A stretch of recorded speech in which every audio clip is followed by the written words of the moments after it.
네, 안녕하세요. JB입니다. 오늘 영상 시작하기 전에 감사 인사부터 드리고 시작하도록 하겠습니다.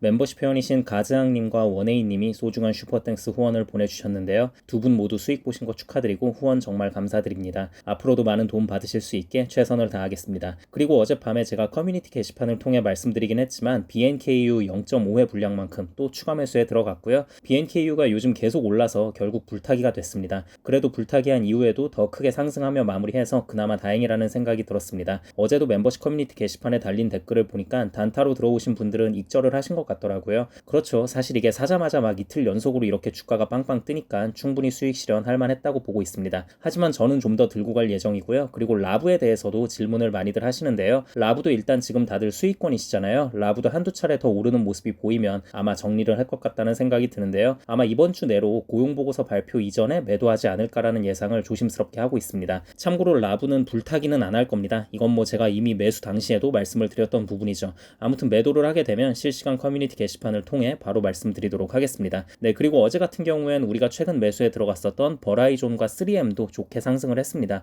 얘네들이 보면 최근에 꾸준히 계속 상승하고 있고 주가 흐름이 상당히 좋은데요. 엄청난 고배당주가 이렇게 주가 차이까지 안겨주니까 참 든든하다는 생각이 들고요. 아무튼 이 종목들에 대한 이야기는 어제 시황에 대해 말씀드린 후에 말씀드리도록 하겠습니다. 어제 증시에 가장 큰 영향을 끼친 지표는 졸츠 구인이직 보고서였습니다. 이 수치가 예상치를 크게 하회하는 882만 7천 건이 나오면서 시장에 급격히 좋은 분위기를 몰고 왔는데요. 아무래도 이렇게 되면 이번 주 발표되는 고용 보고서에 대한 기대감이 커지면서 연준의 금리 인상 여부를 덜 자극할 수 있게 됐기 때문입니다. 그리고 보고서의 세부 내역에서 우리가 주목해야 할 부분이 어떤 게 있었냐면요. 자발적 퇴직 수치가 줄었습니다. 전월 2.4였던 게 2.3으로 줄었는데요. 자발적 퇴직이라는 건 본인이 스스로 일을 그만둔다는 거잖아요. 이게 줄어든 부분은 임금 인플레 관련해서 상당히 좋은 신호입니다. 뜨거웠던 고용시장이 이제 서서히 냉각되어 간다는 뜻이고요. 노동자들이 예전처럼 자신있게 사표를 못 낸다는 거예요. 여기 나가봤자 다른데 마땅히 갈 곳도 없는데 그냥 있자. 뭐 이런 느낌인 거죠. 참고로 1년 반쯤에 노동시장이 한창 절정으로 뜨거웠을 때는 이 자발적 퇴직 수치가 3.0까지 올라갔었습니다. 근데 지금 2.3이니까 그때와 비교하면 급격히 감소하는 추세라고 보시면 될 것 같습니다. 근데 여러분 아직 안심할 수 있는 수치는 아니에요. 이게 둔화되는 추세에 있다는 부분에 있어서는 긍정적이긴 한데 굳이 노동시장이 뜨겁냐 차갑냐를 따진다면 아직 여전히 뜨거운 상태가 맞습니다. 네, 어쨌든 그래도 별로 기대하지 않았던 곳에서 호재가 튀어나오다 보니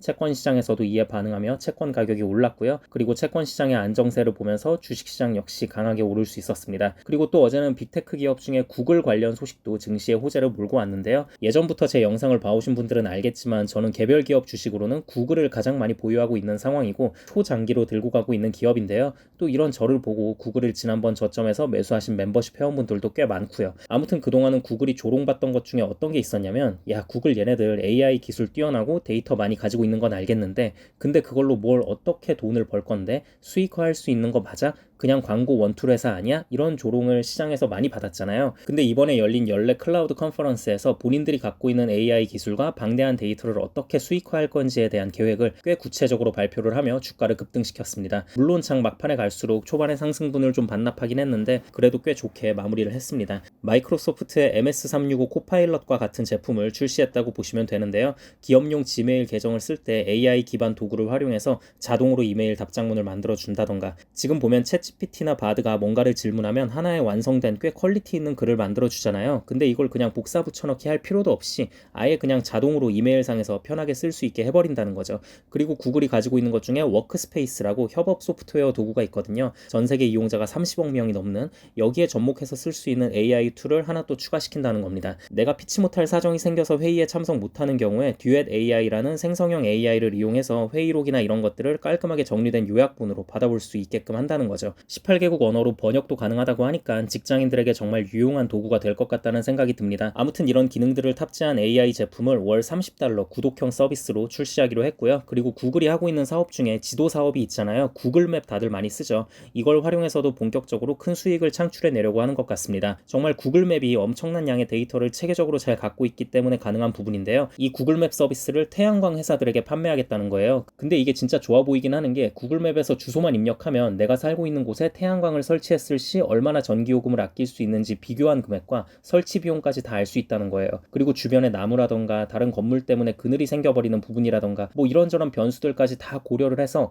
어디에 몇 개의 태양광을 설치해야 최적의 효율을 낼 수 있는지까지 알 수가 있다고 합니다. 태양광 에너지 정보라던가 대기 상태는 물론이고요. 그래서 저는 이 부분이 정말 기대가 큽니다. 태양광 회사라면 이걸 구매하지 않을 수가 없겠다 싶었거든요. 시장에서도 이 서비스를 본격적으로 출시하면 첫 해에만 1억 달러 이상의 수익을 거둘 것으로 예상하고 있고요. 아무튼 AI 기술과 방대한 데이터를 본격적으로 수익화하려는 구글의 움직임이 정말 기대가 많이 됩니다. 그리고 버라이존과 3M 이야기 좀 해보자면요. 이 둘도 저와 멤버십 회원분들이 최근 매수에 들어갔던 종목들인데 꾸준히 계속 잘 오르고 있잖아요. 특히 버라이존 같은 경우엔 어제 꽤 크게 올랐고요. 버라이존의 상승 이유는 시티그룹에서 대표적인 통신주들인 버라이존과 AT&T의 전망을 좋게 본다는 보고서를 내놓으면서 주가가 크게 상승할 수 있었습니다. 가격 인상 정책과 안정적인 현금 흐름을 이유로 이런 의견을 내놓았고요. 그리고 3M 역시 이사회에서 소송 합의 비용을 최종 승인했다는 소식이 전해지며 전날의 상승세를 그대로 잘 이어갈 수 있었습니다. 큰 이변이 없는 한 이 두 기업은 매크로 환경에 상관없이 당분간 상승세를 잘 이어나갈 것 같다는 생각이 들고요. 추후에 매도를 하게 되면 커뮤니티 게시판을 통해 말씀드리도록 하겠습니다. 네, 그럼 오늘 영상은 여기까지 하도록 하고요. 다음 영상에서 뵙도록 하겠습니다. 감사합니다.